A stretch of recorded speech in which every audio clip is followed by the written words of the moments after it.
ஐந்து கரத்தனை ஆனை முகத்தினை இந்தின் இளம்பிறை போலும் ஈற்றனை நந்தி மகந்தனை ஞான கொழுந்தினை புந்தியில் வைத்தடி போற்றுகின்றேனே. வணக்கம். அனைத்து தமிழ் சொந்தங்களுக்கும் வணக்கம். நம்ம தமிழ் மீட்டிங்ல நிறைய விஷயங்கள் வாழ்வியல் சார்ந்த விஷயங்களை பார்த்துக்கிட்டே வர்றோம். ஒவ்வொரு டைமும் ஒன்னொன்னு பார்த்துக்கிட்டே வர்றோம். அந்த வகையில இந்த மீட்டிங்ல நம்ம ஆசிகாவுடைய ஸ்பீச் கேட்க போறோம். ஆசிகா வந்து வந்து ஃபியூச்சர்ல பெரிய ஸ்டாரா வரப்போறவங்க. இப்ப நமக்கு டைம் கொடுத்துருக்காங்க. இளமையிலேயே பலவிதமான சாதனைகள், அதாவது தொலைக்காட்சி நிகழ்ச்சிகள்ல பங்கு பெறுறது, அதே மாதிரி விவாத மேடைகள்ல பங்கு பெறுறதுங்கிறது, பட்டிமன்றங்கள்ல பேசுறது, அது இல்லாம பேச்சு போட்டிகள்ல கலந்துக்கிறது, இந்த மாதிரியான விஷயங்கள்லாம். ஏன்னா சின்ன வயசுலயே இதெல்லாம் வர்றது எல்லாத்துக்கும் வராது. அப்படி வந்ததுன்னா வயசு வர்ற காலங்கள்ல, பெரிய வயசாகிற காலங்கள்ல பேச்சுல ரொம்ப திறமையானவங்களா வருவாங்க. பேச்சு போட்டியெல்லாம் வைக்கிறது ஸ்கூல்ல அதுக்காக தான், பிள்ளைங்களை பேச பழக வைக்கிறதுக்காக தான் வைக்கிறது. நான்லாம் ஸ்டூடெண்டா இருக்கிற காலங்கள்ல நிறைய பேச்சு போட்டிகள்ல கலந்துகிட்டது, திருக்குறள் மனப்பாட போட்டியில கலந்துகிட்டது, அதே மாதிரி பல தமிழ்ச்சங்க போட்டிகள்ல கலந்துகிட்டதனுடைய ரிசல்ட் நம்ம இப்படிலாம் பேசுறோம். இப்போ நமக்கு தெரிஞ்ச அளவுல பேசுறோம். இன்னும் அந்த காலத்துல இப்படியெல்லாம் வரும்னு தெரிஞ்சிருந்தா இன்னும் கொஞ்சம் ஒழுங்கா பழகி இருக்கலாம். இருந்தாலும் பழகினதை வச்சு உள்ளதை வச்சு நல்லது பண்ணிக்கிட்டு இருக்கான். ஆனா இந்த பிள்ளைய பொறுத்த வரைக்கும் இந்த நிறைய அவேர்னஸ் இருக்கு இல்லையா? அப்ப சொல்லிக் கொடுத்துருப்பாங்க இல்லையா? ஃபியூச்சர்ல இப்படி வரணும் அப்படிங்கிற மாதிரியான அந்த ஒரு பாயிண்ட்ல அந்த உச்சத்தை நோக்கிய பயணத்துல ஆசிகாவனுடைய அந்த வெற்றி பயணத்துல நம்ம சேனலும் ஒரு படிக்கெல்லாம் இன்னைக்கு அமையுது அப்படிங்கிறது ரொம்ப சந்தோஷமான ஒரு விஷயம். அந்த வகையில ஃபியூச்சர்ல அவங்க பெரிய அளவுல ஸ்டார் ஆகி பெரிய ஒரு பாப்புலாரிட்டியில ஒரு செலிபிரிட்டியா இருக்கிறப்ப நம்ம கூப்பிட்டோம்னா நமக்கு அன்னைக்கும் நிப்பாங்கங்கிற நம்பிக்கை எனக்கு இருக்குது. ஏன்னா இப்பயே ரிசர்வ் பண்ணி வைப்போம், அதுக்காகத்தான், வேற ஒன்றும் இல்லை. அப்போ அந்த மாதிரியான ஒரு இந்த மழலை பேச்சு நம்ம கேட்கணும். அந்த மழலை பேச்சு அப்படிங்கிறது இந்த காலத்துல பாத்தீங்கன்னா இன்ஸ்டாகிராமை திறந்து பாருங்க, அதே மாதிரி ஃபேஸ்புக்கு அல்லது ரீல்ஸ், யூடியூப் ரீல்ஸை திறந்து பார்த்தா உண்மையிலேயே சில விஷயங்கள் நமக்கு வருத்தமா இருக்கும். எப்படின்னா, சின்ன குழந்தைங்களா இருக்கும், ரொம்ப பெரிய மனச தோரணையில பேசும். சின்ன பசங்களா இருப்பாங்க, பொடி பசங்களா இருப்பாங்க. அவன் பேசுற பேச்சு அல்லது செய்யக்கூடிய நடவடிக்கைகள்லாம் பாத்தீங்கன்னா ரொம்ப பெரிய மனுஷன் தன்மையா இருக்கும். அப்போ அத ரசிக்கிறோம்னு நினைச்சுக்கிட்டு நம்ம மக்கள் எல்லாமே பதிவிடுறாங்க. ஆனா பஞ்சாயத்து என்னன்னா, இப்பவே பிஞ்சிலேயே வெம்புன மாதிரி, அதெல்லாம் பிஞ்சுல பழுத்த மாதிரின்னு சொல்லுவாங்கல்ல, அந்த மாதிரி வெம்புன மாதிரியான ஒரு சூழ்நிலைக்கு தள்ளப்படுறோம். அப்ப நம்ம கலாச்சாரம் எங்கேயோ போயிட்டு இருக்குது. இப்போ ஒண்ணும் இல்ல, ஜஸ்ட் நம்ம ஏதாவது ஒரு போனை எடுத்து நம்ம ஒரு காரியமா போன் எடுப்போம். கரெக்டா அந்த முன்னால ஏதாவது ஒரு டாபிக்ல இல்லாட்டி யாராவது ஒரு ஸ்டாரை போட்டு வச்சிருப்பான். நம்ம அதுல என்ன சொல்லுதுன்னு ரீல்ஸ்ல அப்படின்னு கையை தொட்டோம்னா அடுத்த ரீல்னு போறப்ப எங்க போய் நிக்கும்? அந்த ஷார்ட்ஸ் எல்லாம் பார்க்க ஆரம்பிச்சோம்னா குறைஞ்சது ஒரு 10 ரீலாவது பார்த்துட்டு தான், அல்லது 10 ஷார்ட்ஸ் ஆவது பார்த்துட்டு தான் நிப்பாட்டுவோம். அப்போ 10 ஷார்ட்ஸ்ன்னு வச்சோம்னா மினிமம் 10 நிமிஷம் போயிடும். ஒரு நாளைக்கு 4 தடவை எடுத்தோம்னா 40 நிமிஷம் போயிடும். அப்ப நம்ம நேரத்தை தின்னுக்கிட்டு இருக்கக்கூடிய விஷயம். இந்த காலத்துல பாத்தீங்கன்னா பணம் எல்லாத்துக்குமே சம்பாத்தியத்துல போதுமான அளவுக்கு சம்பாதிக்கிறாங்க. ஏன்னா சிலருக்கு உழைக்காம சம்பாதிக்கக்கூடிய வழிமுறைகள் என்னங்கிறத கண்டுபிடிச்சு அந்த உழைக்காத வருமானம்ங்கிறது வருது. இல்ல சிலருக்கு உடல் உழைப்பு கொடுத்தா வருமானம் வரும் அப்படின்னா நிச்சயமா நல்ல வருமானம் வரும் உடல் உழைப்பை கொடுத்தா. என்ன காரணம்? எப்போ இங்க எங்கேயுமே வேலை செய்யறதுக்கு ஆள் இல்லை. எந்த ஹோட்டலுக்கு போனாலும் வடநாட்டுக்காரன் தான் தண்ணி வைப்பான், டீ கொண்டு வந்து கொடுப்பேன், அந்த கண்டிஷனுக்கு போயிட்டோம். அப்படிங்கல இங்க வேலை செய்யறதுக்கு ஆள் இல்லை பிசிக்கல் ஒர்க் பண்றதுக்கு. அப்ப நம்ம பிசிக்கல் ஒர்க் பண்றதுக்கு ரெடியா இருந்தா எல்லா பேரும் காசை கொட்டி கொடுப்பாங்க, எல்லாருமே பணம் சம்பாரிச்சிடுறோம். அதுல பிரச்சனையே கிடையாது. ஒரு காலத்துல நம்ம பேரண்ட்ஸ் உடைய காலத்துல எல்லாம் பணம் சம்பாதிக்க முடியாது, பணத்துக்கு தவியா தவிச்சு போயிடணும். ஒரே ஒரு கல்கோனா வாங்கி கொடுப்பாங்க எனக்கெல்லாம். அந்த கல்கோனாவை வாயில ஓட்டு கடவாயிலே வச்சுக்கிறது, கடிச்சோம்னா கரைஞ்சு போயிடும். அப்ப தேன் மிட்டாய் வாங்க மாட்டேன், ஏன்னா தேன் மிட்டாய் பொசு பொசுன்னு இருக்கும், படக்குன்னு கரைஞ்சு போயிரும், சாப்பிட்டு முடிச்சிருவோம். அதனால கல்கோனா வாங்கி கடவாயில அடக்கிட்டோம்னாக்கா அது வாட்டுக்கு ஓடும், ஒரு 2 மணி நேரம் ஓடும் வண்டி. சோ இப்படி போய்கிட்டு இருந்த காலமெல்லாம் போய் இன்னைக்கு கல்கோனா அப்படின்னோம்னாக்கா யாருக்காவது தெரியுமா? யோசிச்சு பாருங்க. அந்த பிள்ளைங்க எல்லாம் சொல்ற மிட்டாய் எல்லாம் கேட்டா எனக்கு நிஜமாலுமே தெரியறது இல்லை. சில்கி சாக்லேட் தான் சாப்பிடுவேன், நான் சாதா சாக்லேட் சாப்பிட மாட்டேன் அப்படின்ற கண்டிஷனுக்கு போயிட்டாங்க. அப்போ இப்போ இந்த உண்மையிலேயே சொல்றேன், இது எல்லாமே கலாச்சார மாறுபாடுகள் அப்படிங்கிறத விட கலாச்சார விகாரப்படுத்தப்பட்டதுன்னு தான் சொல்லணும். ஏன்னா அந்த மாதிரியான ஒரு சந்தோஷத்தை நம்ம ஏன்னா எனக்கு விளையாண்டுக்கிட்டே இருப்பேன். அப்ப வீட்டுல இருந்து அக்கா என்ன பண்ணுவாங்கன்னா ஒரு குச்சி எடுத்துட்டு என்னைய சந்து சந்தா தேடுவாங்க. தேடி நம்ம பின்னால திரும்பி வந்தாங்கன்னா தெரியாது, கண்டுபிடிக்க முடியாதுல்ல. 2 இப்ப திரும்ப சொல்லி 2 வச்சு ஓடுறான், போய் புஷ தேடுறான்னு சொல்லுவாங்க. ஏன்னா கிறங்கி விழுகிற வரைக்கும் இப்ப விளையாண்டுக்கிட்டே இருக்கிறது என்னத்தையா ஒண்ணு விளையாண்டுட்டே இருப்போம் பாத்துக்கிறேங்க. அப்படி விளையாண்டுகிட்டு இருந்த காலமெல்லாம் போய் இப்ப வந்து பிள்ளைகளை வந்து குச்சி எடுத்து அடிச்சா கூட வெளியில போய் விளையாட மாட்டாங்க. எதுனாலும் கேம்லயே விளையாடுறேன்றான், எதுனாலும் டிவி முன்னாடியே உட்காந்துக்கிறேன்றான். அப்போ ஒபிசிட்டி வர்றதுங்கிறதுல இருந்து ஒபிசிட்டி வந்தா கூட தொலையுது. அதாவது உடம்பு ரிப்பேர் ஆனா கூட தொலையுது. மனசு ரிப்பேர் ஆகி போயிருது. சைக்காலஜிக்கலா கெட்டு போயிடுறாங்க. அப்போ அப்பேற்பட்ட ஒரு சூழ்நிலையில இப்படி ஒரு பொண்ணு பேச வர்றா. இப்படியான கலாச்சாரத்துல இருந்து இந்த பொண்ணு பேச சார் நம்ம அந்த காலத்துல பழகி, படிச்சு பேச வர்றதுங்கிறது பெரிய விஷயமே இல்ல. இந்த பிள்ளை இந்த காலத்துல பேச வர்றா பாருங்க. அது மிகப்பெரிய விஷயம். என்ன காரணம்? இப்ப பேசணும்னா படிக்கணும். படிக்காம என்னத்தையும் பேச முடியாது. படிப்பறிவுங்கிறது இருந்தா தான் பட்டறிவு, படிப்பறிவு இருந்தா தான் பேச்சு மேடை பேச்சுல வல்லவன் ஆக முடியும். அப்ப ஏதோ 2 விஷயத்த அந்த பிள்ளை படிச்சிருக்கா. அப்ப படிச்சிருக்கானாக்க அந்த இத வந்து அந்த அந்த படிக்கிறதுக்கான டயத்த ஒதுக்கியிருக்கா பாருங்க. அப்ப வந்து இந்த ஃபோன பார்க்கிறதுங்கிறது, ரீல்ஸ் பார்க்கிறதுங்கிறதெல்லாம் தவிர்த்திருக்காங்கன்னு அர்த்தம். அப்ப இத தவிர்த்தா இந்த முன்னேற்றம் வரும் அப்படிங்கிற மாரியான ஒரு அமைப்பு. பிக்காசோ முன்னால தான் ஒரு பொண்ணு போய் உட்கார்ந்தாளாம். என்னைய வந்து போர்ட்ரைட் வரைஞ்சு காமிங்க அப்படின்னு டக டக டக டகன்னு 2 நிமிஷத்துல வரைஞ்சாராம். 2 நிமிஷமா 5 நிமிஷம் வரைஞ்சிருந்தான்னு கையில குடுத்ததும், அவரு ரொம்ப ஆச்சரியப்பட்டாளாம் அந்த பிள்ளை. ச்சே! என்ன அழகா வரைஞ்சிருக்கீங்க. படம் வரையறது இவ்வளோ ஈஸி தானா? 5 நிமிஷத்துல வரைஞ்சிட்டீங்களே ஐயா! அப்படின்னதும், 5 நிமிஷத்துல நான் $20 உங்களுக்கு குடுக்குறேனே அப்படின்னு சொல்லி கேட்டிருக்காங்க. அதுக்கு தான் அந்த பிக்காசோ சொன்னாராம், "உனக்கு வரைஞ்சத 5 நிமிஷத்துல வரைஞ்சு குடுத்தேன். இதுக்கு பிராக்டிஸ் எடுத்தது 50 வருஷமா எடுத்திருக்கேன்" அப்படின்னு. அப்ப 50 வருஷ பிராக்டிஸினுடைய அவுட்புட் 5 நிமிஷத்துல வந்து நிக்குது. அப்ப பாருங்க, இந்த ஒரு மேடை பேச்சு வந்து ஒரு 1 மணி நேரம் பேசணும்னா, சிலர்லாம் பார்த்தீங்கன்னா, மணிக்கணக்கா பிரிப்பேர் பண்ணிட்டே இருப்பாங்க. ரைட்டா? ஆனா, நம்ம பிரிப்பேர் பண்ணி கொண்டு வந்து அப்படியே பேசுறதுங்கிறத விட, நம்ம படிச்ச ஞாபகங்கள வச்சு, நம்ம சிந்தசைஸ் பண்ணி உள்ளத்துல இருந்து தானா கிளம்பி வர்றது இருக்கு இல்லையா? பீறிட்டு வர்றது இருக்கு இல்லையா? அதுதான் அனுபவ அறிவு. அது பேச பேச பேசத்தான் வரும். அத படிக்க படிக்க படிக்கத்தான் நமக்கு அந்த அனுபவம் வரும். அப்பேற்பட்ட படிப்ப சார் உங்களுக்காகட்டும், எனக்காகட்டும், இப்ப நம்ம பெரியவங்க தான் வயசு வந்துருச்சு. நம்ம பெரியவன்னு நம்மள ஒத்துக்கலனாலும் 4 பேர் நம்மள ஐயான்னு கூப்பிடுறாங்க, அண்ணேன்னு கூப்பிடுறாங்கல்ல அப்படின்னா நம்ம பெரிய மனுஷன் தான் அர்த்தம். அப்ப அல்லது அந்த தோற்றத்துக்கு வந்துட்டோம்னு அர்த்தம். அப்ப இந்த வயசுல நம்ம புஸ்தகத்த எடுத்து படிக்கிறதுக்கு நேரம் இருக்கா? இல்ல. மெய்ப்பொருள் நாயனார் சரிதம் வந்து நான் படிச்சு வச்சிருக்கேன். அது படிச்சதே ஒரு 2 வாரமா படிச்சேன். படிச்சு வச்சிருக்கேன். அத எடுத்து பேசணும்னு நெனச்சுக்கிருக்கேன். இன்னமும் டைம் கிடைக்க மாட்டேங்குது. நம்ம டயத்துல இவ்வளவு சிக்கல்ல இருக்கிறோம். அந்த குழந்தை வந்து எவ்வளோ டைம் கிடைச்சிருந்தா அதெல்லாம் படிச்சு தனக்குன்னு ஏன்னா இந்த காலத்துல நான் முதல்ல சொன்ன மாரி பணம் சம்பாரிச்சிரலாம். ஆனா நேரத்துல எல்லாரும் ஏழை ஆயிட்டு இருக்கோம். உலகத்துல எல்லாருமே நேரத்துல ஏழை ஆயிட்டே இருக்கான். 24 மணி நேரம் தான் நமக்கு குடுக்கப்பட்ட நேரம். பணக்காரனுக்கும் அதான், பிச்சைக்காரனுக்கும் அதான், இல்லாதவனுக்கும் அதான். எல்லாத்துக்கும் அந்த 24 மணி நேரம் தான் குடுத்துருக்காங்க. ஆனா, அதுல நம்ம எவ்வளவு மிச்சப்படுத்துறோம்? எவ்வளவு நமக்காக செலவு பண்றோம்? எவ்வளவு நம்ம குடும்பத்துக்காக செலவு பண்றோம்? ஏன்னா நம்ம எவ்வளவு பிஸியா இருக்கிறோங்கிறது முக்கியம் இல்ல. புள்ள குட்டியோட டைம் ஸ்பெண்ட் பண்ண முடியுதா? பொண்டாட்டிய சந்தோஷமா வச்சுக்கிறோமா? அந்த பொண்ணுகிட்ட உட்காந்து நம்ம ஒரு 1/2 மணி நேரம் நல்லது, கெட்டது பேசுறோமா? வைக்கிறோமா? ஃபேமிலிய பத்தி நமக்கு எதுவும் தெரியுமா? அப்படின்னாக்க தெரியாது. சரியா? இது எல்லாத்தையும் யார் பாத்துக்கிறவா? அதான் வீட்டுக்காரம்மா பாத்துக்கிறாள்ல. இப்ப நான் பேச, பேச புனிதாக்கு மூஞ்சியே ஒரு டைப்பா போகுது. என்ன நம்ம வீட்ல இருக்கிறதெல்லாம் சொல்லிக்கிருக்கியான்ற மாரி கேட்கறாங்க. அப்போ அந்த வீட்ல இருக்கிறவங்கள கணவர்கள பொறுத்தவரைக்கும்னு எடுத்துட்டா, அவங்களுடைய வேலை வந்து எப்படி இருக்கும்னா, அனுமார் வால்ல தீய வச்ச மாரி இருக்கும். பரபர பரபரன்னு ஓடிக்கிட்டே தான் இருப்பாய்ங்க. தீய வச்சதுக்கப்புறம் ஆஞ்சநேயர் ஒரு இடத்துல நிக்க முடியுமா? நிக்க முடியாது. என்னைக்கு கல்யாணம் பண்ணி அக்கினி வளர்த்து தாலி எடுத்து கையில குடுத்தாங்களோ, அப்ப வாளையும் பத்த வச்சு விட்டாய்ங்க. அப்ப அதுல இருந்து பாத்தீங்கன்னா, ஒரே ஓட்டம் தான். இன்னைக்கு வரைக்கும் நிக்கல. அங்க பாரு நம்மாள் தலைய சொறியறாரு நடராஜு. மோகன் நடராஜு. ஆக, அப்படி நம்ம ஓடிக்கிட்டு இருக்கான். இந்த ஓடுற ஓட்டத்துல நீ என் கூட உட்கார்ந்து பேசல, நின்னு பேசல, குத்த வச்சு உட்கார்ந்துகிட்டு பேசலன்னா நம்ம என்னத்த சொல்றது? இல்லையா? எனக்குன்னு டைம் ஒதுக்குறியா? அப்படின்னு கேட்டா இதுக்கெல்லாம் என்ன சொல்றது? ஆக, நம்ம நேரங்காலத்துல எல்லாருமே ஏழை ஆயிட்டு இருக்கோம். ஆனா காசு பணத்துல பணக்காரன் ஆயிட்டே இருக்கிறோம். அப்போ இந்த நேரத்த மிச்சப்படுத்துறவன் வந்து பணத்த சம்பாரிக்கிறவன் இந்த பிறப்புல நம்மளுடைய அந்திம காலம் வரைக்கும் அந்த பணத்த அனுபவிக்கலாம். அதுக்கப்புறம் புள்ள, குட்டி, பேரன், பேத்தி யார் அனுபவிச்சாலும், நீங்க அனுபவிச்சதாவோ, நம்ம அனுபவிச்சதாவோ வராது. அவங்க அனுபவிக்கிறாங்க. இல்லையா? தாயும் பிள்ளைனாலும் வாயும் வயிறும் வேற. அப்படிங்கையில நம்ம சம்பாரிச்சத நம்ம அனுபவிக்கணும் அப்படின்னா, நேரத்த சம்பாரிச்சோம்னா, அன்னன்னைக்கு நேரத்த சம்பாரிச்சா அன்னன்னைக்கு அனுபவிச்சிரலாம். சரியா? இத சேர்த்து வச்செல்லாம் அனுபவிக்க முடியாது. நான் இன்னைக்கு ஒரு 4 மணி நேரத்த பேங்க்ல போட்டு வச்சர்றேன். நாளைக்கு ஒரு 2 மணி நேரத்த மட்டும் எடுத்து செலவழிக்கிறேன் அப்படின்லாம் செய்ய முடியாது. இல்லையா? ஆண்டவன் அப்படித்தான் விசித்திரமான ஒரு படைப்ப படைச்சு வச்சிருக்கான். அப்போ இன்னைக்கு நம்ம சேர்த்து வச்சா இன்னைக்கே செலவு பண்ணலாம். அப்போ ஒரு 2 மணி நேரம் டைம் கிடைச்சதுன்னா, அந்த 2 மணி நேரத்த மனைவியோட செலவு பண்ணலாம். செலவு பண்ணி கிறங்கி போய் தான்டா நான் வீட்டு பக்கம் திரும்பாமலே ஓடிக்கிட்டு இருக்கேன் அப்படின்னுவாங்க. இருந்தாலும் பரவாயில்ல. அப்போ 3 மணி நேரம் கிடைச்சதா வெளியில கூட்டிட்டு போலாம். இன்னைக்கு ஒரு நாள் கிடைச்சுச்சா என்ட்டாவது அவுட்டிங் போயிட்டு வரலாம். இந்த மாதிரியான அதாவது இன்னைக்கு கிடைக்கிற நேரத்த இன்னைக்கே சந்தோஷமா செலவு பண்ணக்கூடியது அப்படிங்கிறது எங்க இருக்குது?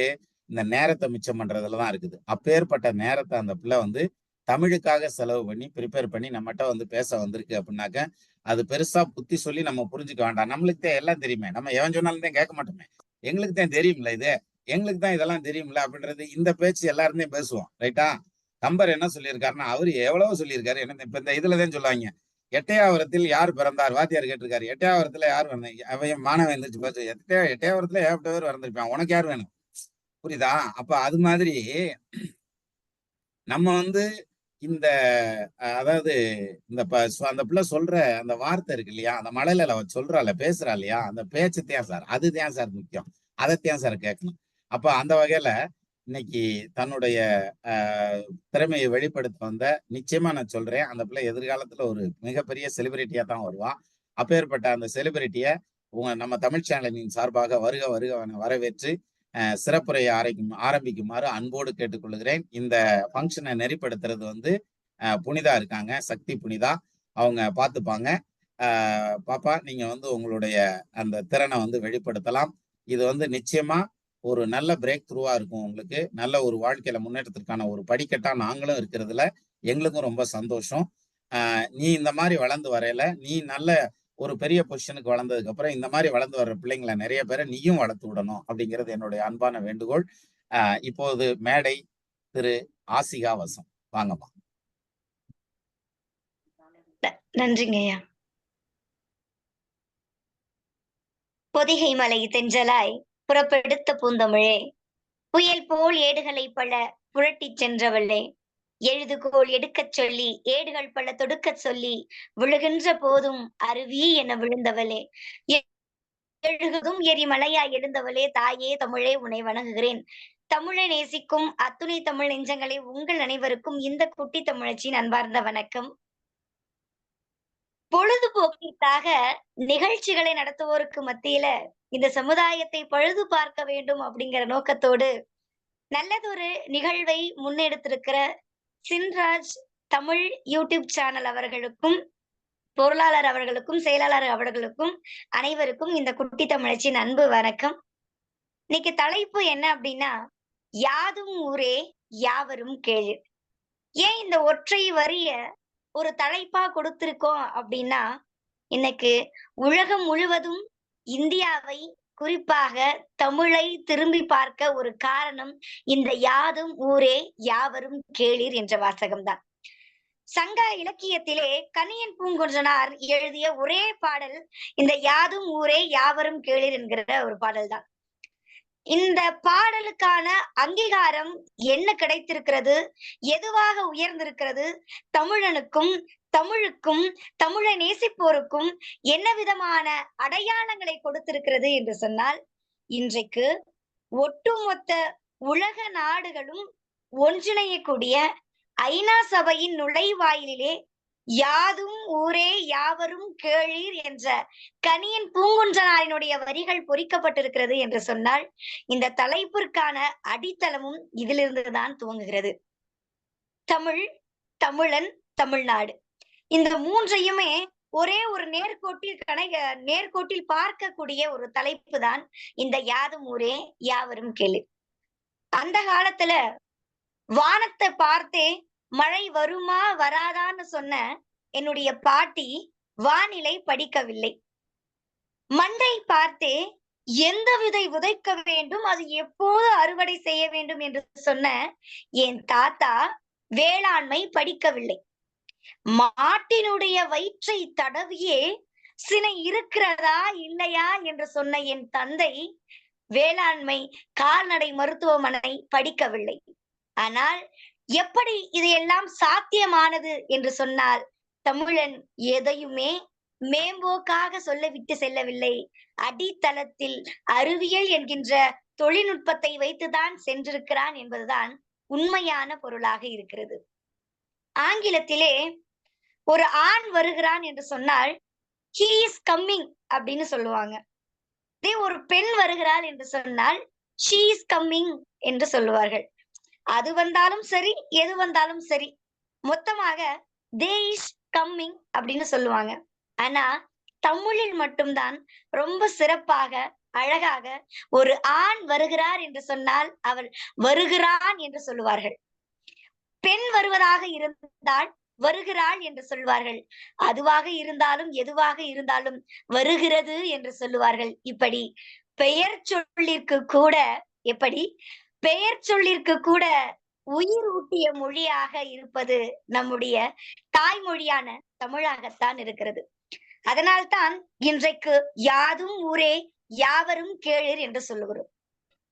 இந்த சமூகத்தில் மொழியால் வேறுபாடுகள் உண்டு, இனத்தால் வேறுபாடுகள் உண்டு, நடத்துகின்ற கலாச்சாரத்தால் கூட இங்க வேறுபாடுகள் உண்டு. ஆனால் எந்த ஒரு வேற்றுமையும் கருதாது அனைவரும் சமம் என்கின்ற சமத்துவத்தை 2 அடிகளுக்குள் சொன்னவன் தான் வள்ளுவர். பிறப்புக்கும் எல்லா உயிருக்கும் என்கின்ற இந்த ஒரு வாசகம் போதும் ஒட்டுமொத்த உலகத்தையுமே ஒன்றிணைத்து விடலாம். அடிநாதம் எதுவாக இருக்கிறது என்று சொன்னால் அது அன்பாக இருக்கிறது. அன்பிற்கு எங்கே அடித்தளம் என்று சொன்னால் அது தமிழாக இருக்கிறது என்பதுதான் உண்மை. இந்த தமிழுக்காக உலக பொதுமறை என்று போற்றப்படக்கூடிய திருக்குறளுக்கு எத்தகைய ஒரு அங்கீகாரம் கிடைத்திருக்கிறது தெரியுமா? இன்னைக்கு ரஷ்யாவிலே அணுவாலும் துளைக்க முடியாத ஒரு சுரங்க பாதைக்குள்ளே ஒரு பெட்டகத்தில் 3 புத்தகங்கள் வைத்து பாதுகாக்கப்படுகிறது. அந்த 3 புத்தகத்தில் முதலாவதாக இருப்பது பைபிள், 2வதாக இருப்பது உலக பொதுமறை என்று போற்றப்படுகிற திருக்குறள் தான். இந்த திருக்குறளிலே வள்ளுவர் எந்த ஒரு இடத்திலேயுமே தமிழ், தமிழர் என்ற வார்த்தைகளை பயன்படுத்தியதே இல்லை. சற்று சிந்தித்து பாருங்கள். ஒரு படைப்பாளி எப்படி தன் மொழியினுடைய தன் இனத்தினுடைய சிறப்பை வெளிப்படுத்தாமலே தன்னுடைய படைப்பை படிக்கின்ற ஒவ்வொருவரையும் உணர வைத்திருக்கிறார் என்று சொன்னால் இத்தகைய சிறப்பு எங்கே வாய்ந்திருக்கும் என்று சொன்னால் யாதும் ஊரே யாவலும் கேளு. இங்கே பல்வேறு இலக்கியங்கள் வளர்ந்திருக்கிறது. ஒரு சமூகம் எப்படி வாழ வேண்டும் என்பதை தான் இலக்கியங்கள் எல்லாம் கூறியிருக்கிறது. ஆனால் எப்படியெல்லாம் வாழக்கூடாது, அப்படி வாழ்ந்தால் உன்னை திருத்திக் கொள்ளுவதற்கு எதை பயன்படுத்த வேண்டும் என்பதையெல்லாம் அடித்தளமாக வைத்து படைக்கப்பட்டதுதான் நம்முடைய இலக்கியங்கள். பொதுவாக வழக்கத்தில் சொல்லுவார்கள், ஒருவன் திருந்தவில்லை, ஒருவன்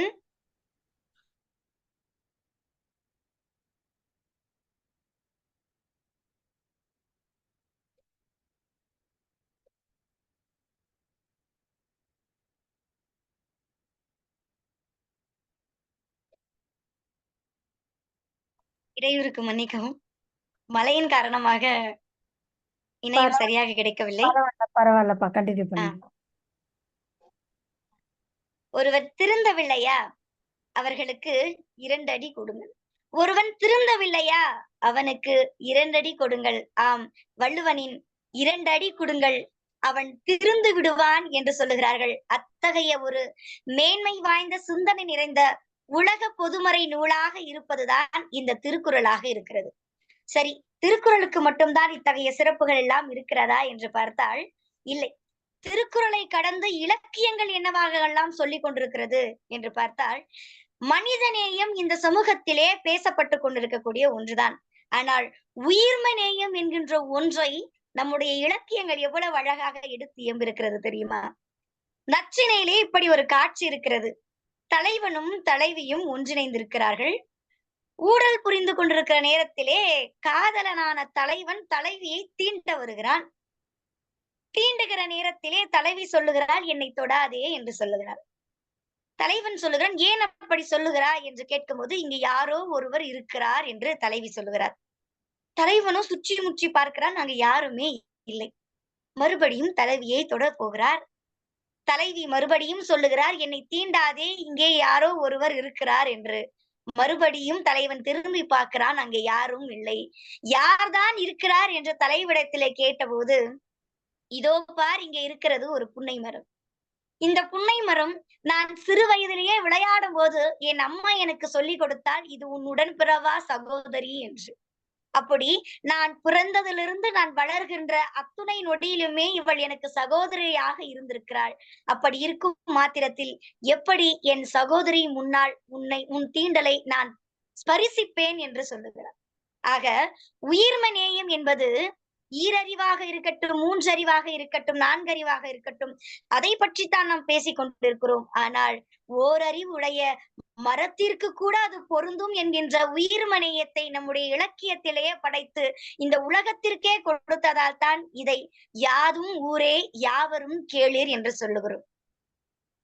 அறிவியல் நுட்பத்தோடு தமிழ் அடிப்படையாக அமைந்தது இயல்புதான். நமக்கெல்லாம் எண்ணியல் அறிவு என்பது பில்லியன் மில்லியன் என்று சொல்லக்கூடிய அளவிற்கு இருக்கும். ஆனால் எந்த ஒரு தொழில்நுட்ப வசதியுமே இல்லாத காலகட்டத்தில் தமிழன் எண்ணியலுக்கென்றே ஒரு தனி துறையையே படைத்திருக்கிறார். இதில் 10^100 வரை அவன் எண்களுக்கு பெயர் வைத்தது சிறப்பு கிடையாது. சுழியத்திற்கு கீழாக மைனஸ் என்று சொல்லக்கூடிய சுழியத்திற்கும் கீழான எண்களுக்கு எண்ணியல் பெயரை வைத்திருக்கிறான். இதுதான் தமிழனுடைய உச்சபட்ச அறிவாக நான் பார்க்கிறேன். சொல்லுவார்கள் 1, 3/4, அரை, கால், 4மா, 3 வீசம், 3மா, அரைக்காணி, கால், அரை வீசம், முக்காணி, 3/4 வீசம், அரைக்காணி முந்திரி, அரைக்காணி முந்திரி, கீழ் முந்திரி, இம்மி, மும்மி, அணு, குணம், பந்தம், பாகம், விந்தம், நாகவிந்தம், சிந்தை, கதிர்முனை, குரல் வளைப்படி, வெள்ளம், நுண்மணல், தேர்த்துகள் என்று 10^-58 வகையிலான எண்களை கண்டறிந்து அத்தகைய சிறு துகள்களுக்கும் பேரை வைத்து இன்று வரைக்கும் அறிவியலிலே நாம் கண்டுபிடித்திருக்கக்கூடிய துகள்களில் மிக நுட்பமானதாக பேசப்படக்கூடிய 10^-9 என்று சொல்லக்கூடிய ஞானோ துகளை விட அளவிலே இன்னும் மிக சிறிய துகள்களை கண்டறிந்திருக்கிறார் என்று சொன்னாள். இதனால் தான் உலக நாடுகள் அனைத்துமே தமிழர்களுடைய தமிழ் சிந்தனைகளை உடைய இலக்கியங்களையும் இலக்கியவாதிகளையும் அறிவாளிகளையும் ஆற்றல் நிறைந்தவர்களையும் தேடிக் கொண்டிருக்கிறார்கள் என்று சொன்னால் அதில் வியக்கத்தக்க மாற்றமே எதுவும் கிடையாது. அத்தகைய ஒரு சிந்தனையை படைத்த நம்முடைய தமிழ் இன்றைக்கு யாதும் ஊரே யாவரும் கேளீராக இருக்கிறது. சமீபத்திலே நாசா என்று சொல்லப்படுகிற உலக விண்வெளி ஆராய்ச்சி மையத்தினுடைய துவக்க புள்ளியாக இருக்கக்கூடிய நாசா ஒரு அறிக்கையை வெளியிட்டிருக்கிறது. இந்த உலகத்தில் பூமியை தவிர்த்து ஏதாவது ஒரு கிரகத்தில் மனிதனால் வாழ முடியுமா முடியாதா என்று உலக நாடுகளே போட்டி போட்டுக் கொண்டிருக்கிறது. அந்த வகையில் நாசா செவ்வாய் கிரகத்திற்கு ஒரு செயற்கைக்கோளை அனுப்பியது. அந்த செயற்கைக்கோளிலே வெறும் செயற்கைக்கோளை மட்டும் அனுப்பவில்லை, ஒரு ஒளித்தகடை அனுப்புகிறார்கள். குரல் பதிவேற்றம் செய்யப்பட்ட ஒரு ஒளித்தகடு. அந்த குரல் பதிவேற்றம் செய்யப்பட்ட ஒளித்தகடிலே 7 மொழிகள் இருந்தது. அதில் 7வது மொழியாக ஆங்கிலம் இருந்தது. 1வது மொழியாக தமிழ் இருந்தது. அந்த செயற்கைக்கோளினுடைய பெயர் சர்வேயர் என்று சொல்லப்படுகிறது. பத்திரிகை நாசாவிடம் கேட்கிறது, ஏன் தமிழை நீங்கள் முதல் மொழியாக அனுப்பியிருக்கிறீர்கள்? இந்த உலகத்திலே பல்லாயிரக்கணக்கான மொழிகள் இருக்கும் போதில் ஏன் தமிழை முதன் மொழியாக நீங்கள் அடையாளப்படுத்தினீர்கள் என்று கேட்டபோது நாசா சொன்னது, இங்கே பல்லாயிரம் மொழிகளுக்கு உயிர்நாதமாக இருப்பது தமிழ்.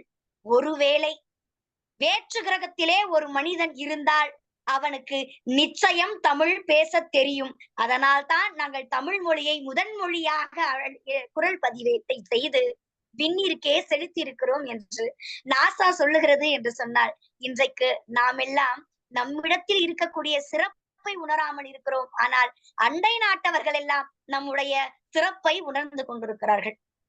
சமீபத்திலே ஒரு தனியார் தொலைக்காட்சியில் இப்படி ஒரு விவாதம் மேடை நடந்தது. தமிழ் பேச தெரியாதவர்கள் ஒருபுறம், தமிழ்நாட்டிலே பிறந்து தமிழ் பேச தெரியாதவர்கள் ஒருபுறம், அண்டை நாட்டிலே அண்டை மாநிலங்களிலே பிறந்து வேற்று மொழியை தாய்மொழியாக கொண்ட பிற மாநிலத்தவர்கள் சரியாக தூய தமிழே பேசக்கூடியவர்களாக ஒரு புறத்தில் இருக்கிறார்கள். இத்தகையமான விவாத நிகழ்ச்சிகளை பார்க்கும் பொழுது தமிழ் எங்கே போய் கொண்டிருக்கிறது என்ற ஆதங்கம் தான் உள்ளே இருக்கிறதே தவிர இன்னும் நம்முடைய சிறப்பை இவர்கள் உணராமலே போய் கொண்டிருக்கிறார்கள் என்கின்றான் வளர்கிறது.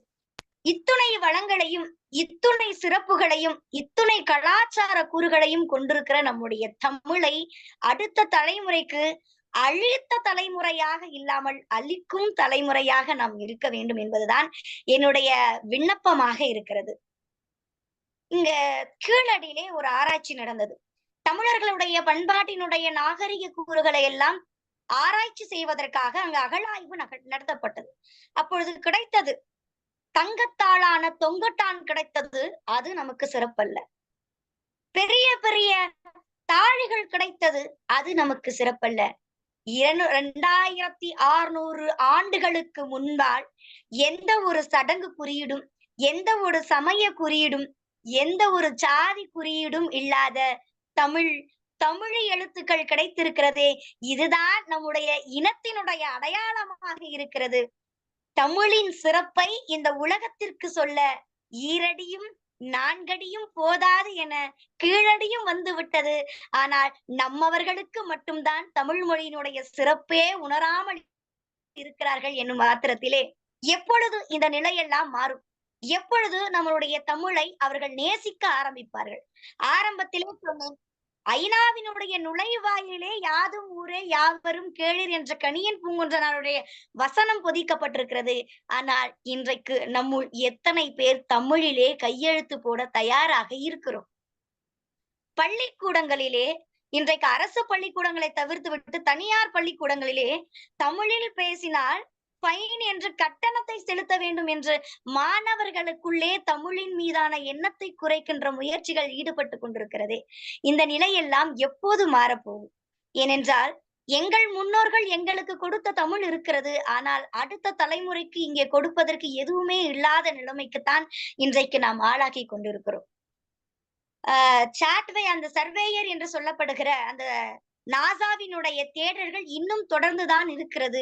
உலக மொழிகளுக்கெல்லாம் அடித்தளமாக இட்ட தமிழை பற்றி அண்டை நாடுகள் எல்லாம் யோசித்துக் கொண்டிருக்கிறது. ஆனால் தமிழர்கள் இப்போது அதை உணர்ந்து கொள்ள போகிறோம். தமிழில் படித்தால் தலைகுனிவுதான். தமிழில் படித்தால் எப்படி தலைகுனிவுதான் என்ற நிலைதான் இன்றைக்கு நமக்குள் இருக்கிறது. ஒரு கவிஞன் இப்படி சொல்லுவார், 247 எழுத்து தெரிஞ்சவன குருன்னு பாப்பாங்களாம். வெறும் 26 எழுத்து தெரிஞ்சவன குருவாக பார்க்கிறதாம் இந்த தமிழ் சமூகம். எப்படி இந்த தமிழ் சமூகத்துக்குள்ளே நாம் தமிழை மீண்டும் கொண்டு வர வேண்டும் என்று சொன்னால், உலக நாட்டிலே தமிழ் எத்தகையெல்லாம் வளர்ச்சி பெற்றிருக்கிறது என்பதை நாம் அவர்களுக்கு அறிவுறுத்த வேண்டும். இந்திய உலகத்திலேயே மிகவும் பிரசித்தி பெற்ற போற்றப்படக்கூடிய பல்கலைக்கழகமாக திகழக்கூடிய ஹார்வர்ட் பல்கலைக்கழகத்தில் 7வது பயிற்று மொழியாக நம்முடைய தமிழ் இருக்கிறது.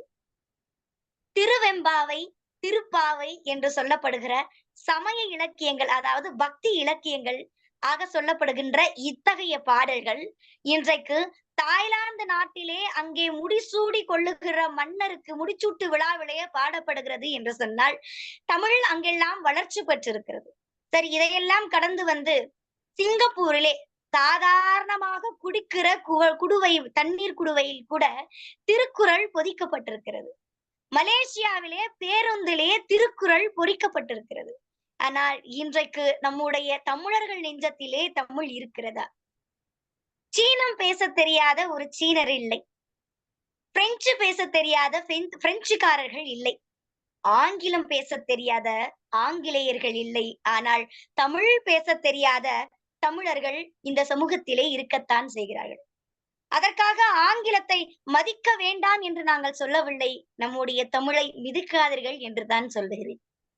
இந்த உலகத்திலே எல்லா அம்மாக்களும் அழகுதான். ஆனால் என் அம்மா கொஞ்சம் கூட அழகுதான். அதுபோல இந்த உலகத்திலே எல்லா மொழியும் அழகுதான். என் தமிழ் கொஞ்சம் கூட அழகுதான். அதுபோல எல்லா மொழியையும் பற்று கொள்ளுங்கள். என் தாய் தமிழான தமிழை மற்றும் நெஞ்சுள் சுவாச மூச்சாக கொள்ளுங்கள். நம்முடைய மொழிக்கு ஒரு சிறப்பு இருக்கிறது. இந்த நாட்டிலே தமிழ் மொழி வளரக்கூடாது என்பதற்காக இந்தி மொழியை திணித்தார்கள். அப்பொழுது இங்கே மொழி போர் நடந்தது. உலகத்திலே எந்த ஒரு மொழிக்குமே நடக்காத ஒரு மொழி போர் நம் தமிழுக்காக நடந்தது. அந்த மொழி போரை பற்றி பேரறிஞர் அண்ணா மேடையிலே இப்படி ஒரு பேச்சை முன்வைக்கிறார். என்னவாக சொல்லுகிறார் என்று சொன்னால், எல்லா மொழிக்கும் இருக்கிற சிறப்பை விட என் தமிழ் மொழிக்கு ஒரு சிறப்பு இருக்கிறது. தோழர்களே, என் தமிழ் மொழிக்கு ஒரு சிறப்பு இருக்கிறது. காரணம் என்ன தெரியுமா? இங்கே மொழி சிதைவு ஏற்பட்டு விடக்கூடாது என்பதற்காக ஒரு பெண் தன் கருச்சிதைவை சந்தித்திருக்கிறாள் என்று அண்ணா சொல்லியிருக்கிறார் என்றால், அந்த மொழி போரிலே ஒரு பெண் தன்னுடைய கருவை சிதைத்து இந்த மண்ணிலே தமிழ் வாழ வேண்டும் என்பதற்காக போராடி இருக்கிறார் என்று சொன்னாள். இன்றைக்கு அத்தகைய போராட்ட உணர்வுகளும் அத்தகைய தமிழ் பற்றும் நமக்குள் இருக்கிறதா என்றால் கேள்விக்குறியாகத்தான் இருக்கிறது. இந்த கேள்விக்குறி என்றைக்கு ஆச்சரியக்குறியாக மாறும்? ஐயா துவக்கத்திலே சொன்னார், இன்றைக்கு நாம் நேரத்தை செலவழிப்பதிலே ஏழையாகி கொண்டிருக்கிறோம். பணத்தை சம்பாதிப்பதில் பணக்காரர்களாக ஆகிக் கொண்டிருக்கிறோம். ஆனால் இன்றைக்கு பொன்னான நேரத்தை நாம் எதுவாக செலவு செய்து கொண்டிருக்கிறோம் என்று சொன்னால், எதற்குமே பயன்படாத சமூக ஊடகங்களிலே நம்முடைய காலத்தையும் நேரத்தையும் நம்முடைய சிந்தனைகளையும் செலவு செய்து கொண்டிருக்கிறோமே தவிர்த்து பயனுள்ளதாக அடுத்த சமுதாயத்தை பயனுள்ளதாக மாற்றக்கூடிய இது போன்ற நிகழ்ச்சிகளை இந்த மண்ணிலே முன்னெடுக்க வேண்டும். மேலும் மொழி வாழவும் இனம் வாழவும் முயல்வாய் தமிழ் மகனே, முரணானதொரு முகமாய் எடுவாள் பகை மழையோ பகை மழையோ எதிர்வார் இனி உலகில் எவரும் இலை என்று கவிஞர்கள் சொன்னது போல, எத்தகைய தடைகள் வந்தாலும் அதை தடை என்பதை உடை தடைகளை மீறி இந்த தமிழ் சமூகத்திலே தமிழ் தலை தோங்க வேண்டும் என்று சொன்னால், இன்றைய இளைஞர்களை நாம் எல்லாரும் ஒன்று கூட வேண்டும். முயன்று வரலாற்றை படிக்க வேண்டும். முயன்றால் வரலாற்றை படைத்தல் வேண்டும். இயன்றால் மட்டுமே வரலாறாகவே வாழ முடியும். அதுபோல நம்முடைய முன்னோர்களும் நம்முடைய சான்றோர்களும் நம்முடைய இலக்கிய நெறிகளும் நம்முடைய இலக்கிய ஆளுமைகளும் நமக்கு வகுத்த வழியிலே சென்று நல்லதொரு சமுதாயத்தை இந்த மண்ணிலே அமைக்க பாடுபடுவோம் என்று கூறி வாய்ப்பளித்தமைக்கு நன்றி பாராட்டி விடைபெறுகிறேன். நன்றி, வணக்கம். ரொம்ப அருமையா இருந்துச்சுமா உங்களோட பேச்சு. தமிழ் உச்சரிப்பு ரொம்ப அழகா இருந்துச்சு. கொஞ்சம் தண்ணி குடிச்சுக்கோங்க. ஏன்னா ரொம்ப நான் ஸ்டாப்பா பேசிக்கிட்டே இருக்கீங்க. முதல்ல தண்ணி குடிச்சு கொஞ்சம் ரிலாக்ஸ் ஆயிக்கோங்க. நல்லா இருந்துச்சு உங்களோட பேச்சு. ஸோ உங்களை பத்தி நீங்க பேசுனதை பத்தி நம்மளோடதுல உள்ளவங்க எல்லாம் கருத்து சொல்லுவாங்க. இதயம்மா. வணக்கம் ஆஷிகா, சூப்பரா பேசுனீங்க. அந்த தலல் அப்படின்றதுக்கான இலக்கணமா நீங்க திகழ்றீங்க. வாழ்க வளமுடன். நீங்க இன்னும் மென்மேலும் சிறக்கணும். தமிழ் மொழியை பத்தி தமிழை பத்தி இவ்வளவு சிறப்பா சொன்னதுக்கு மிக்க நன்றி. அதுவும் எங்க தமிழ் சேனல் தமிழ் சேனல்ல வந்து உங்களோட உரையை கொடுத்ததுக்கு நாங்க தான் உங்களுக்கு நன்றி சொல்லணும். ரொம்ப நன்றிமா. மேலும் வளர்க, வாழ்க. அமுதாமா. ஆஷியா வணக்கம். ரொம்ப உன்னோட உச்சரிப்பு, தமிழ் அழகு, பேசுறது எக்ஸலன்ட்மா. நீ ஃபியூச்சர்ல எதிர்காலத்துல நீ தமிழை வந்து ஒரு இதா வந்து கொண்டு வருவேங்கிற ஒரு நம்பிக்கை உன்னோட பேச்சுல எவ்வளவு ஸ்ட்ராங்கா இருக்குங்கிறது கேட்கறப்ப ரொம்ப ஆச்சரியமா இருக்கு. ரொம்ப நல்லா வரணும். கடவுள் உனக்கு நல்ல இதை கொடுக்கணும். நன்றிம்மா. வாழ்த்துக்கள். அடுத்தது ஆசை தம்பி சார். ரொம்ப நல்லா இருக்கு. மடை திறந்த வெள்ளம் போல பேசுனாங்க. கேட்டுக்கிட்டே இருக்கிற மாதிரி இருந்தது. ரொம்ப நல்லா இருந்தது. ஆனா நம்ம அரசும் இதுக்கெல்லாம் வந்து இந்த மாதிரி தமிழ் இந்த மாதிரி பேசுறவங்களுக்கு ஒரு ஊக்குவிக்கணும். அது இந்த மாதிரி தமிழ்ல படிச்சவங்க பேசுறவங்க இவங்களுக்குலாம் ஒரு அரசு வேலை இதெல்லாம் வரணும். அப்புறம் நம்ம இந்த படிக்கிற படிப்பு கூட தமிழ் மொழியிலேயே படிச்சோம்னு வச்சுக்கோங்களேன், அதுக்கெல்லாம் வந்து பின்னாடி ஃபியூச்சர்ல ஒரு நல்ல இது இருக்கும். எதிர்காலத்துல எதிர்பார்ப்போம். நம்ம ஜெர்மன், ரஷ்யா இவங்கெல்லாம் பார்த்தீங்கன்னா எல்லப்படிவாது என்ஜினியரிங்கா இருந்தாலும் மெடிக்கலா இருந்தாலும் எல்லாத்தையும் அவங்க மொழியிலேயே படிப்பாங்க. ஆங்கிலத்தை வந்து ஒரு கம்யூனிகேஷன் லாங்குவேஜா தான் வச்சுக்குவாங்க. அதே மாதிரி என்னைக்கு தமிழ் வருதோ அன்னைக்கு கண்டிப்பா நம்மளும் ரொம்ப ஒரு நல்ல உயர்ந்த நிலைமையில இருக்கும். நன்றிங்கம்மா. அவங்களுக்கு ரொம்ப நன்றி. தேங்க்யூ. ஹேமராஜ் சார் சொல்லுங்க சார்.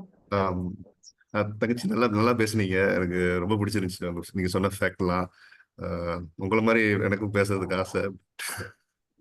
ட்ரை பண்றேன். வாழ்த்துக்கள். உங்கள் வாழ்த்துக்கள். சரி, நல்லா இருக்குமா. Paramasivan sir, Parameswaran sir. Mute எடுக்கல. அற்புதமா மிகச் சிறப்பு. அதாவது இந்த குழந்தையை பெற்ற தாய்க்கு தந்தைக்கு தான் வாழ்த்து சொல்லணும். பூர்வ புண்ணியம் ஜோதிட ரீதியா சொல்லணும்னா அவங்க முன்னோர்கள் செய்த தவப்பயன் தான் இந்த குழந்தைக்கு இவ்வளவு ஒரு வாக்கு சக்தியும் பேச்சு சக்தியும் கொடுத்துருக்கு. கலைமகள் நாக்குல உட்கார்ந்துருக்காங்க. இவங்க அநேகமா சிம்மலக்கணமா இருக்கணும், 2ல புதன் ஆட்சி உச்சமா இருக்கணும், குரு பார்வையோடு இருக்கணும். கேட்டுருங்க, சிம்மலக்கணமான்னு கேட்டுருங்க. கேட்டுருவோம் சார், அப்புறம் கேட்டுருவோம் சார், கண்டிப்பா. ஓகே.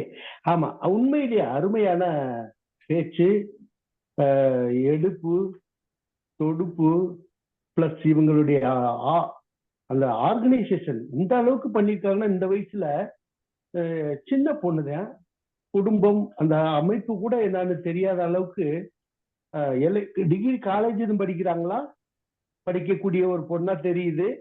நல்ல மெச்சூர், அருமையான பேச்சு.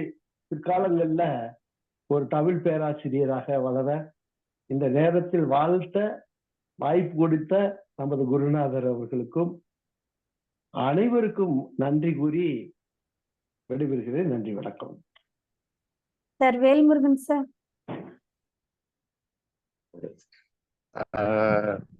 ரொம்ப அருமையா இருந்தது. பேரே தமிழ் சாம்பல். அழிஞ்சிட்டு வர்ற தமிழ்ல பீனிகஸ் பறவை மாதிரி அவங்க கொண்டு வந்துட்டு இருக்காங்க. தலைப்பே யாதும் ஊரே யாவரும் கேளீர். இது கணியன் பூங்கொன்றனார் எழுதினது. கணியன்னாலே ஜோதிட வல்லுனர். அவரே தான் தீதும் நன்றும் பிறர் தர வாராங்கிறத சொன்னாரு வினைப்பயனை பத்தி. ரொம்ப அருமையா சொன்னீங்க. வாழ்த்துக்கள். வாழ்க வளமுடன். மோகன் நடராஜ் சார்.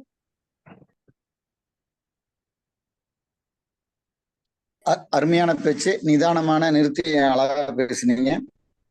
நம்ம குருநாதர் சொல்லிட்டாரு, நீங்க பெரிய பேச்சலா வருவீங்கன்னு.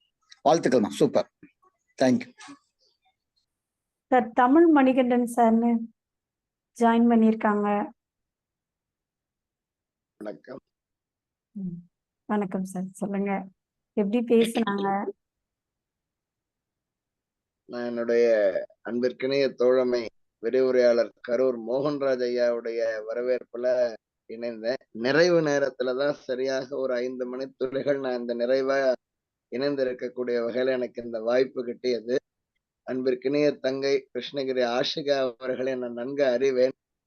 யாமறிந்த மொழிகளிலே தமிழ் மொழி போல் இனிதாவது எங்கும் காணோம் என முண்டாசு தலையில் கட்டி முறுக்கு மீசை கொண்டு பாடிய மகா கவியின் பாரதி கண்ட புரட்சி பெண்ணாக உலா வந்து கொண்டிருக்கக்கூடிய தமிழ் மங்கை என் தங்கை. ஆமா, ஆக தங்கையினுடைய முதல் பேச்சு நான் இப்ப கேட்கறத, நான் தங்கையை பத்தி நிறைய கேட்டிருக்கேன். அவர்களுடைய நட்பெல்லாம் என்னுடைய குடும்ப உறவுகள் தான், கலை குடும்பத்துல. ஆக தங்கைக்காக இப்படிப்பட்ட ஒரு அழகான வாழ்த்து குடும்பமாக இந்த அவயம் முனைந்திருப்பது யாதும் ஊரே யாவரும் கேளீர் என்ற அந்த பொருண்மைக்கு சான்றாக நான் பார்க்கின்றேன். ஆக யாவரும் எழுந்து அந்த தங்கைக்கு ஒரு வழிகாட்டக்கூடிய அந்த வாழ்த்துத்துவம் உண்மையிலேயே வரவேற்க வகையில் அமைகிறது. ஆக ஒரே ஒரு பதிவு ரொம்ப ஆழமா பதிந்தது. நம்முடைய தமிழ் எழுத்துக்களை 247 எழுத்துக்களையும் குரு குரு குரு என பார்ப்பார்கள். ஆனால் ஆங்கிலத்தில் இருக்கக்கூடிய 26 எழுத்துக்களை குருவாக பார்க்கிறார்கள். இன்றைய தமிழ் குமுகாயம் என்பது இப்படித்தான் மடைமாற்றம் செய்யப்பட்ட அந்த மனிதத்துவத்தையும் அந்த மகத்துவத்தையும் தமிழனுடைய அந்த புனிதத்துவத்தையுமே ஒரு திசை திருப்பக்கூடிய வகையில் அமையப்பட்டிருக்கிறது. ஆக இந்த ஆண்டு நம்முடைய தமிழ் மங்கை என்னுடைய அன்பு தங்கை ஆஷிகா அவர்கள் தூய தமிழ் பற்றாளருக்கு பதிவு செய்திருப்பார்கள் என்று நம்புகிறேன். பதிவு செய்திருந்தால் அந்த அரசு விருது கிடைக்க வேண்டும் என்று நான் வாழ்த்துகின்றேன். அடியேன் தமிழ் மணிகண்டன், கோவையிலிருந்து இணைந்திருக்கிறேன். தமிழ்நாட்டரசின் முதல் தூய தமிழ் பற்றாளர் விருது பெற்றவர். தூய தமிழ் இளைஞர் பாசறை அமைப்பினுடைய நிறுவனர். தமிழன், அவ்வளவுதான். மோகன்குமார் ஐயா அவர்கள் எனக்கு ஒரு நல்ல நலன் விரும்பி, நான் கற்பித்தலில தொழில்நுட்ப கல்வி இயக்ககத்துல 2வது ஆண்டு தமிழ் பயிற்றுவித்து வருகிறேன். ஆக என்னை ஒரு முன்மாதிரியாக வைத்து மோகன்குமார் ஐயா அவர்கள் அவ்வப்பொழுது அவர்களுடைய கல்லூரி சார்ந்த விடயங்களுக்கும் என்னை அழைத்து பேசுவார். அப்படி அவருடைய இந்த வரவேற்பில் இணைந்ததில் உங்கள் அனைவரினுடைய ஒரு நல்ல ஒரு நட்பும் வாழ்த்தும் கிடைத்ததில் மிகுந்த மகிழ்ச்சி அடைகின்றேன். அன்பு தங்கை தங்கமங்கை ஆஷிகா மேலும் வளர்க, வாழ்க, வெல்க, உயர்க, புகழ் பெறுக. மனதார வாழ்த்துகின்றேன். வெற்றி பயணத்தை தொடருங்க. வாழ்க நலனே, வாழ்க வாழ்க. நன்றி. ரொம்ப நன்றிங்க ஐயா. காந்திமதி மேம்.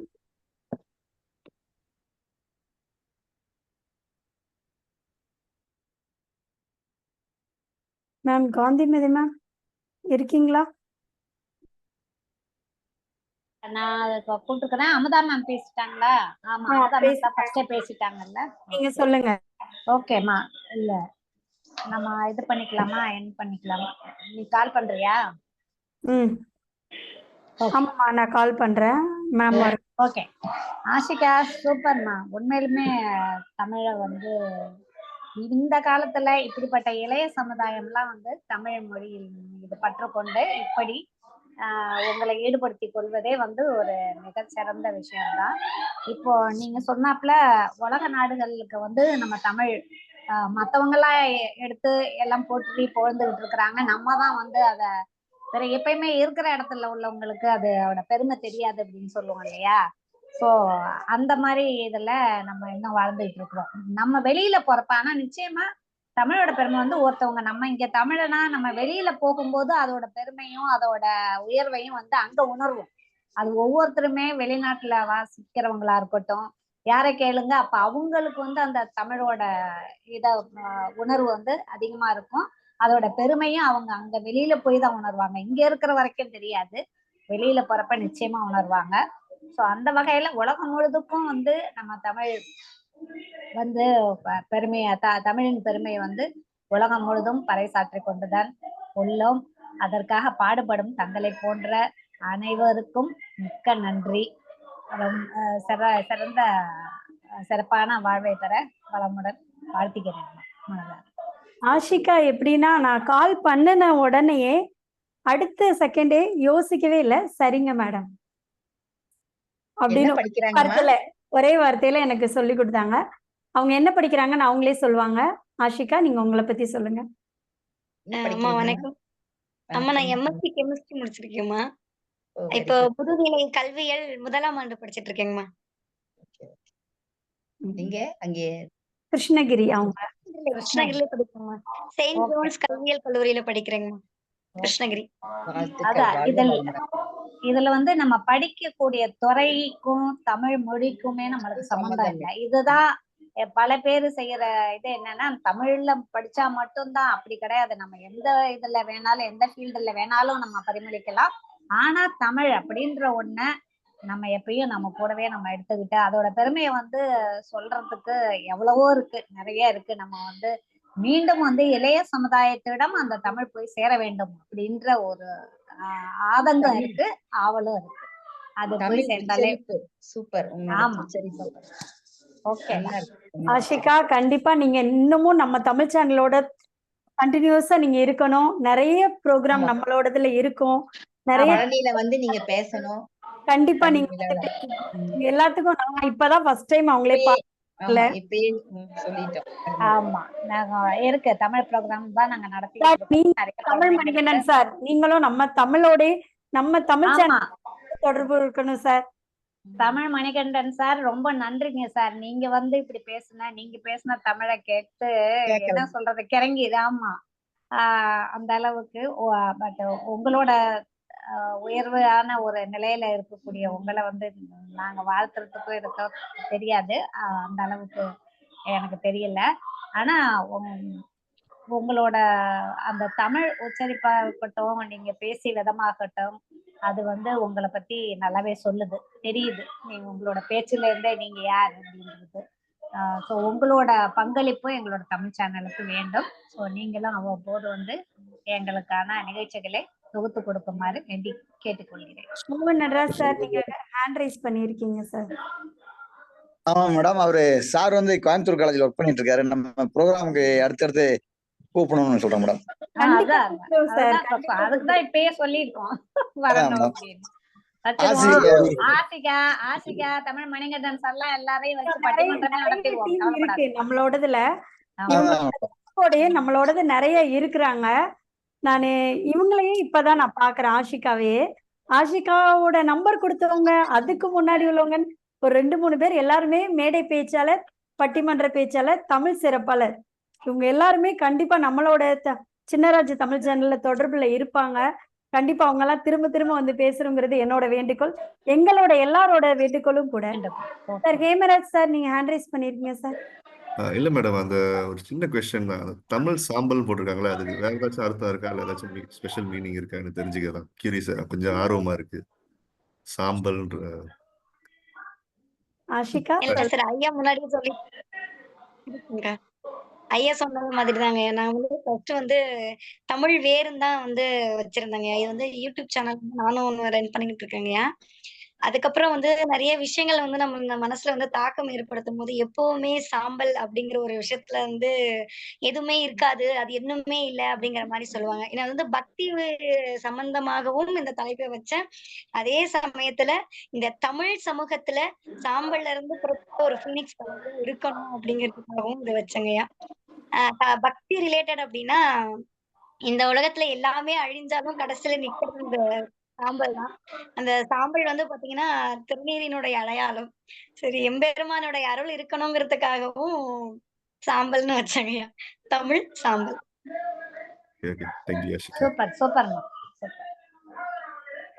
ஓகே அம்மா, முடிச்சுக்கலாமா? ஓகே. இடையூறுக்கு பொறுத்துக்கிடுங்க. ஒரு 30 நொடி எடுத்துக்கலாமா? அந்த சாம்பல் என்கிற சொல்லுக்கான ஒரு விளக்கம் பெறலாமா? கண்டிப்பா. சாம்பல் என்பதற்கு ஒரு பொருள் எரிந்த பிறகு வரக்கூடிய அந்த சாம்பலை திருநீரு என்று தங்கை சொன்னார்கள். அது மட்டும் அல்லாமல் இது வந்து ஒரு விதமான வாடர் பூ, வித்தர்ட் ஃப்ளவர் என்று தமிழ் அகராதி நமக்கு ஒரு பொருள் தருகிறது. வாடர் பூ, ஆக அது ஒரு மலர்.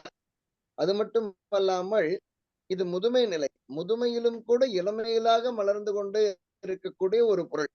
ஆக ஆஷிகா அவர்கள் எப்பொழுதுமே இளமையாக மலர்ந்து கொண்டிருப்பாள், அதுவும் ஒரு பொருள். தமிழ் சாம்பல் என்றால் தமிழ் இளநீ என்று பொருள். அது மட்டுமல்லாது இது விரைந்து நீர் வெற்றுதல், பலவிதமான நிறங்களிலே தெரியக்கூடிய ஒரு வாடிய பூ. இது வாடி இருக்கும், பார்ப்பவர்களை வாடாமல் வைத்திருக்கும் தமிழ் சாம்பல். இந்த பூ வாடி இருக்கும், பார்ப்பவர்கள் மனம் வாடாமல் இருக்கும்படி மகிழச் செய்யும். ஆக இன்னொன்னு நாவல் மரம் என்று ஒரு பொருள். சாம்பல் என்பதற்கு நாவல் மரம் என்று. ஆக அகராதி இத்தனை பொருளை கொடுக்கின்றது. ஆக அந்த பொருளை நான் எடுத்து உரைத்தேன். சாம்பல் என்பது எதிர்மறை பொருள் அல்ல. தமிழ் சாம்பல் என்பது ஆஷிகா அவர்களால் தமிழ் மேலும் மலர்வதற்காக ஒரு பொருள் ஆக்கப்பூர்வமாக படைக்கப்பட்ட ஒரு நேர்மறை பொருள், அதுவே ஆகும். நன்றி.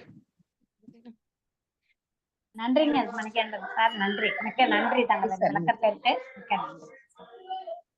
அது கேட்டதுங்களா நான் பேசினது? நல்லா கேட்டது, நல்லாவே கேட்டுச்சுங்க சார், நல்லாவே கேட்டது. ஓகே, இன்னொன்னு பயிர்கள் இருக்கக்கூடிய பூச்சிகளை அழிக்கக்கூடிய ஒரு விதமான உயிர். சாம்பல் என்பது பயிர்கள் இருக்கக்கூடிய விஷமிகளை அழிக்கக்கூடிய ஒரு விதமான நிறப்பூச்சி. ஆக அது வந்து ஒரு பாதுகாப்பு அரண். சாம்பல் என்பதற்கு தமிழ்ல இத்தனை பொருள் இருக்கு. நன்றி. ரொம்ப நன்றி. உங்களோட விளக்கம் ரொம்ப அருமையாவே இருந்துச்சு, நல்லாவே இருந்துச்சு. ஆஷிகா, நீங்க இந்த நொடியில இந்த 9 மணிக்கு மேலையும் நீங்க எங்களுக்காக உங்களோட நேரத்தை ஒதுக்கி எங்களுக்காக டைம் ஒதுக்குனதுக்கு ரொம்பவே நன்றி. இந்த இரவு நொடியிலையும் உங்களுக்காக கண்டினியூஸா பேசுனதுக்கு, தொடர்ச்சியா பேசுனதுக்கு ரொம்பவே நன்றி சார். தமிழ்மணிகண்டன் சார், உங்களுக்கும் மிக்க நன்றி. இந்த நிகழ்வுல கலந்துகிட்ட அனைவருக்குமே மிக்க நன்றி. நன்றி, வணக்கம். வணக்கம். நன்றி.